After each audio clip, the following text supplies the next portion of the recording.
Hello students, இன்றைக்கி நம்ம geography unit 3 அதாவது அட்மாஸ்ஃபியர் லெசன் பற்றி பார்க்கலாம்.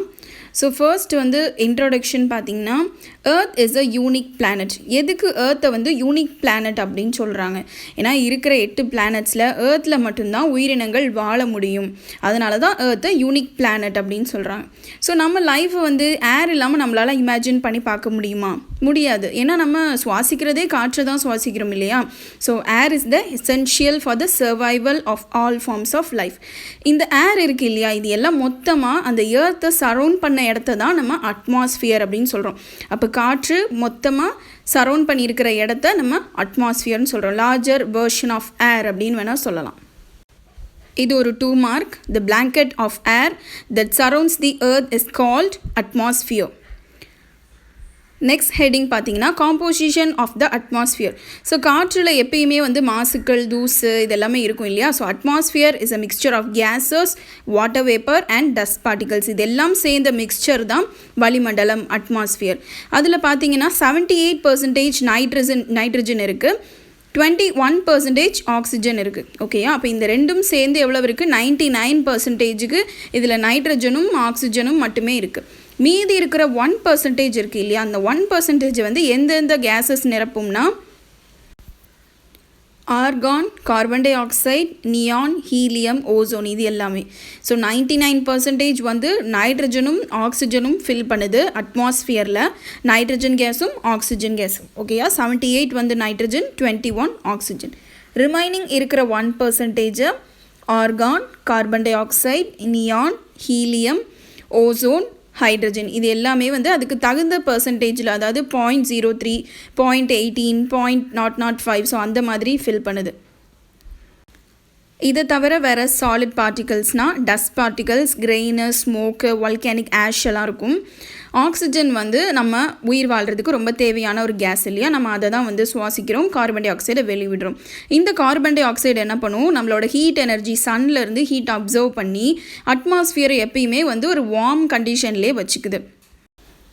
ஓசோன் லேயர், நம்ம ஓசோன் லேயரை பற்றி படிச்சிருப்போம். ஸோ அதுதான் எர்த்தை ரொம்ப ஹார்ம்ஃபுல்லான அல்ட்ரா வயலட் ரேடியேஷன்லேருந்து அதுதான் சேவ் பண்ணி வச்சுக்குது அப்படின்னு நம்ம முன்னாடியே படிச்சிருப்போம். நெக்ஸ்ட் ஹெட்டிங் பார்த்தீங்கன்னா, structure of the atmosphere.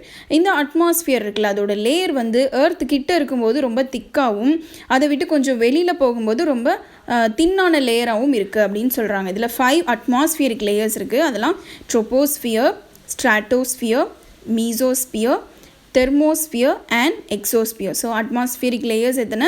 5 layers இருக்குது. ஸோ அந்த 5 லேயர்ஸை பற்றி தான் நம்ம இப்போ இந்த லெசனில் டீட்டெயிலாக பார்க்க போகிறோம். இதுவும் ஒரு 2 மார்க். இந்த 5 அட்மாஸ்பியரிக் லேயர்ஸ் என்னெல்லாம்னு கேட்பாங்க. So troposphere, stratosphere, mesosphere, thermosphere and exosphere. இப்போ இதை இந்த டயக்ராம் வச்சு நான் சொல்கிறேன். இப்போ உங்களுக்கு ரொம்ப ஈஸியாக இருக்கும். ஸோ ஃபர்ஸ்ட் லேயராக இருக்கிறது என்னது? ட்ரோபோஸ்பியர் தான் இருக்கும்.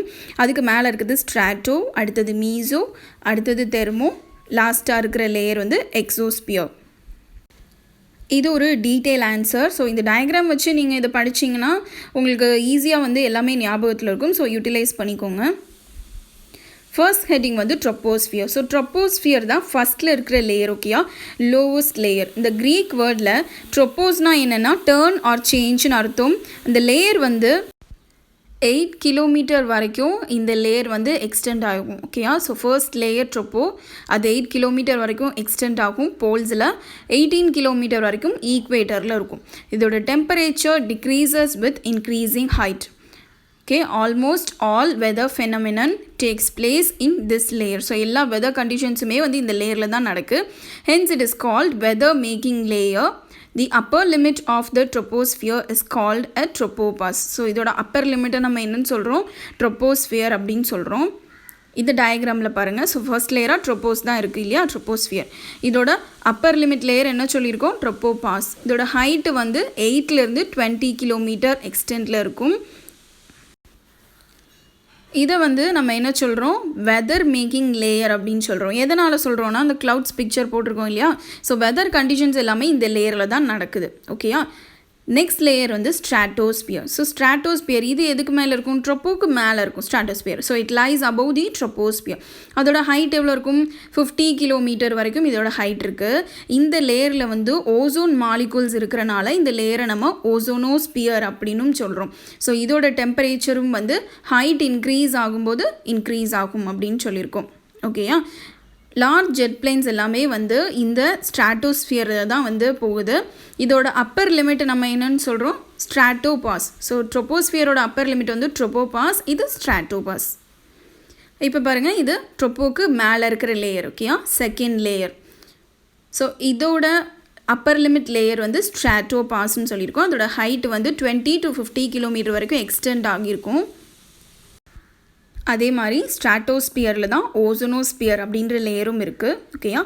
நெக்ஸ்ட் ஹெட்டிங் வந்து மீசோஸ்பியர். ஸோ மீசோஸ்பியர் எதுக்கு மேலே இருக்குது? ஸ்ட்ராட்டோக்கு மேலே இருக்குது. It lies above the stratosphere. So mesosphere extends up to, அதோட ஹைட் வந்து 50 to 80 கிலோமீட்டர் இருக்குது. இங்கே வந்து temperature decreases with the increasing height. Radio waves that are transmitted from the earth are reflected back to the earth from this layer. So இங்கேருந்து transmit பண்ணி அனுப்புகிற radio waves எல்லாமே இந்த லேயருக்கு போய் பட்டு தான் ரிஃப்ளெக்ட் ஆகி திரும்ப வருது. ஓகேயா? அதே மாதிரி மீட்டியோஸ் இருக்குது இல்லையா, அது வந்து எர்த்தை நோக்கி வரும்போது இந்த லேயர்கிட்ட வரும்போது அது எரிஞ்சிரும், பேர்ன் ஆயிரும். The upper most limit of the mesosphere is called mesopause. So இப்போ டயக்ராம் பாருங்கள், இதில் தேர்ட் லேயராக இருக்குது. ஸ்ட்ராட்டோக்கு மேலே இருக்கிற லேயர் மீசோஸ்பியர், அதோட அப்பர் லிமிட் மீசோபாஸ். ஸோ அப்போ அதோட ஹைட் எவ்வளோ இருக்குது? 50 to 85 கிலோமீட்டர் இருக்குது. ரேடியோ வேவ்ஸ் வந்து எர்த்லேருந்து இதாகிற ரேடியோ வேவ்ஸ் எல்லாம் டிரான்ஸ்மிட் ஆகுறதெல்லாம் மீசோஸ்பியர் அந்த லேயரில் தான் போய் பட்டு திரும்ப ரிஃப்ளெக்ட் ஆகி வருது. நெக்ஸ்ட் ஹெட்டிங் வந்து தெர்மோஸ்பியர். ஸோ தெர்மோஸ்பியர் எங்கே இருக்குது? It lies about to the mesosphere. அதோட ஹைட் வந்து extends to about 600 kilometre. The composition of gases in the lower thermosphere is more or less uniform, hence it is called homosphere. The upper portion of the thermosphere has uneven composition of gases, hence it is referred as heterosphere. Here the temperature increases with increasing height. Ionosphere is a layer of thermosphere. So thermosphere. So இது எதில் இருக்குது? மீசோஸ்பியருக்கு மேலே இருக்குது. இதில் வந்து 2 layers இருக்கும், ஹோமோஸ்பியர், ஹெட்டரோஸ்பியர். இதோட height வந்து 690 கிலோமீட்டர். ஹோமோஸ்பியர்னால் அதில் இருக்க கேஸஸ் யூனிஃபார்மாக கம்போசிட் ஆயிருந்ததுன்னா அது ஹோமோஸ்பியர். யூனிஃபார்ம் இல்லாமல் அன்ஈவனாக இருந்துச்சுன்னா அது ஹெட்டரோஸ்பியர் அப்படின்னு சொல்கிறோம். ஸோ இந்த லேயரில் தான் அயனோஸ்பியர்னு ஒரு லேயர் இருக்குது. ஸோ அயனோஸ்பியர்னால் அதில் வந்து அயான்ஸும் ஃப்ரீ எலக்ட்ரான்ஸும் இருக்கும். ஸோ அதை தான் நம்ம அயனோஸ்பியர் லேயர் அப்படின்னு சொல்கிறோம். அப்போ இந்த லேயரில் 3 லேயர் இருக்குது தெர்மோஸ்பியரில்: ஹோமோஸ்பியர், ஹெட்டிரோஸ்பியர் அண்ட் அயனோஸ்பியர். இந்த 3மே எதில் இருக்குது? 4வது லேயர் தெர்மோஸ்பியரில் இருக்குது. ஞாபகம் வச்சுக்கோங்க. ஸோ இந்த லேயர் பற்றி அவ்வளோதான். நெக்ஸ்ட் லாஸ்ட் லேயர் என்ன இருக்குன்னா exosphere. So the uppermost layer of the atmosphere is called exosphere. This layer is extremely rarefied with gases and gradually merges with the outer space. This zone is characterized by aurora australis and aurora borealis. So இதுதான் அட்மாஸ்பியரோட last layer. இந்த லேயரோட height பார்த்திங்கன்னா 10,000 கிலோமீட்டருக்கு மேலே அப்படியே ஸ்பேஸோட merge ஆன மாதிரி இருக்கும். So இந்த லேயரில் வந்து ஒரு காஸ்மிக் க்ளோயிங் லைட்ஸோட இது 2 நடக்கும். அது என்னென்னா இதுதான் வந்து Arora australis and Arora borealis அப்படின்னு சொல்கிற 2 காஸ்மிக் க்ளோயிங் லைட். அந்த நிகழ்வு வந்து இந்த எக்ஸோஸ்பியரில் தான், ஸோ லாஸ்ட் லேயரில் தான் அது நடக்குது. Next heading weather and climate. Weather and climate. So இந்த வெதர் கிளைமேட் ரெண்டுமே வந்து அட்மாஸ்பியரிக் கண்டிஷனுக்கு ரிலேட்டடான ஒரு திங். ஏன்னா வெதருங்கிறத நம்ம என்ன சொல்கிறோன்னா அட்மாஸ்பியரிக் கண்டிஷன் வந்து ஒரு ஷார்ட் பீரியட் ஆஃப் டைம், ஒரு நாளில் எப்படி இருக்குதோ அதை தான் நம்ம வெதர் அப்படின்னு சொல்கிறோம். அதே அட்மாஸ்பியரிக் கண்டிஷன் ஒரு லாங் பீரியட் ஆஃப் டைம், அதாவது சில வருஷங்களுக்கு அது எப்படி மெயின்டைன் ஆகுதோ அதை நம்ம கிளைமேட் அப்படின்னு சொல்கிறோம். அப்போது கிளைமேட்டுங்கிறது என்னது? லார்ஜர் வெர்ஷன் ஆஃப் வெதர்னு சொல்லலாம். There are many factors that influence weather and climate. அப்போது இந்த வெதரையும் கிளைமேட்டையும் இன்ஃப்ளூயன்ஸ் பண்ணுற ஃபேக்டர்ஸ் என்னெல்லாம்னா டிஸ்டன்ஸ் ஃப்ரம் த ஈக்குவேட்டர், ஈக்குவேட்டர்லேருந்து உள்ள டிஸ்டன்ஸ், ஆல்டிடியூட் அப்படின்னா ஹைட், நியர்னஸ் டு த சீனா கடலுக்கு எவ்வளோ பக்கத்தில் இருக்குது, ஸோ அதை பொறுத்து. நேச்சர் ஆஃப் ப்ரிவைலிங் விண்ட்ஸ்னால் காற்று வீசுகிற தன்மை, மவுண்டெயின் பேரியர்னால் மலைகளோட தடை, கிளவுட் கவர்னால் என்னது? மேகமூட்டம், ஓஷன் கரண்ட்ஸ் அப்படின்னா கடல் நீரோட்டங்கள், நேச்சுரல் வெஜிடேஷன்னா இயற்கை தாவரங்கள். ஸோ இது எல்லாமே வந்து இந்த கிளைமேட்டையும் வெதரையும் எப்படி இன்ஃப்ளூயன்ஸ் பண்ணுது அப்படின்னு நம்ம ஒரு ஹெட்டிங்கையும் தனித்தனியாக டீட்டெயிலாக பார்க்க போகிறோம்.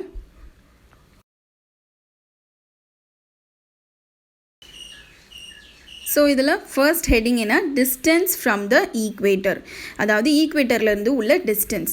நம்ம ஏர்த் என்ன ஷேப்பில் இருக்குது, ஸ்பெரிக்கல் ஷேப்பில் இருக்குது இல்லையா. ஸோ சன்ரைஸ் வந்து ஏர்த்தில் விழுந்தாலும் எல்லா இடத்துலையும் ஒரே மாதிரியாக விழாது.